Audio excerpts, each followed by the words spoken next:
नमस्कार दोस्तों, स्वागत है आप सभी का एक बार फिर से एवी धार्मिक टीवी चैनल में।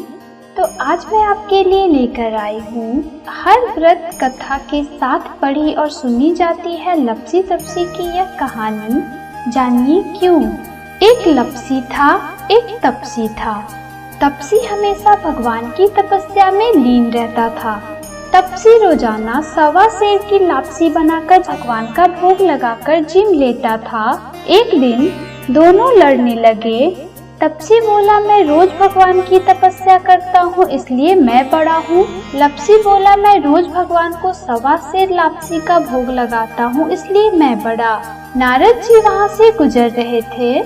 दोनों को लड़ता देखकर उनसे पूछा कि तुम क्यों लड़ रहे हो।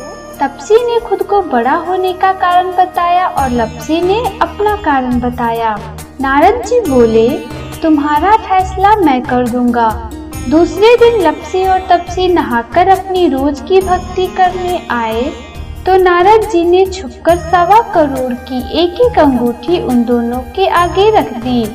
तपसी की नजर जब अंगूठी पर पड़ी तो उसने चुपचाप अंगूठी उठाकर अपने नीचे दबा ली। लप्सी की नजर अंगूठी पर पड़ी लेकिन उसने ध्यान नहीं दिया। भगवान को भोग लगाकर लापसी खाने लगा। नारद जी सामने आए तो दोनों ने पूछा कि कौन बड़ा, तो नारद जी ने तपसी से खड़ा होने को कहा। वो खड़ा हुआ तो उसके नीचे दबी अंगूठी दिखाई पड़ी। नारद जी ने तपसी से कहा, तपस्या करने के बाद भी तुम्हारी चोरी करने की आदत नहीं गई, इसलिए लप्सी बड़ा है और तुम्हें तुम्हारी तपस्या का कोई फल नहीं मिलेगा। तपसी शर्मिंदा होकर माफी मांगने लगा। उसने नारद जी से पूछा, मुझे मेरी तपस्या का फल कैसे मिलेगा। नारद जी ने कहा, यदि कोई गाय और कुत्ते को रोटी नहीं बनाएगा तो फल तुझे मिलेगा। यदि कोई ब्राह्मण को भोजन करवाकर दक्षिणा नहीं देगा तो फल तुझे मिलेगा। यदि कोई साड़ी के साथ ब्लाउज नहीं देगा तो फल तुझे मिलेगा। यदि कोई दिए से दिया जलाएगा तो फल तुझे मिलेगा।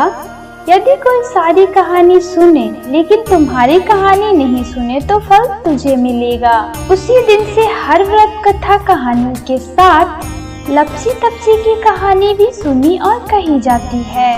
तो दोस्तों, आशा करती हूँ आपको मेरे द्वारा दी गई जानकारी बेहद पसंद आई होगी। तो मैं आपसे फिर मिलूंगी अपने अगले वीडियो में। तब तक के लिए धन्यवाद।